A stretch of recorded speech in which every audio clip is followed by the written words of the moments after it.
बलोचिस्तान में सैलाब से मुतासर अफराद के लिए मस्तूंग के इलाके दश में लगाए गए इमदादी कैंप में सहूलियात का फुकदान है। मुतासरीन मुश्किलात से दो चार जिंदगी बसर कर रहे हैं। मज़ीद जानते हैं नुमाइंदा समीर से।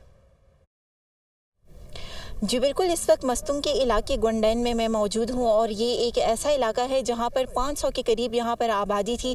लोगों के घर बने हुए थे, लेकिन सैलाबी जो रेला था वो तमाम के तमाम घरों को बहाकर अपने साथ ले गया। ख़वातीन हमारे साथ मौजूद, आप बताइएगा क्या कैसे गुजारे आप लोगों ने ये दिन? 1 महीना होने वाला है बेटी, ऐसे दिन गुजारे हैं बस आपको क्या बता सकूँ। रोना आता है बेटी, पर क्या करें, बस ऐसे दिन गुजार रहे हैं।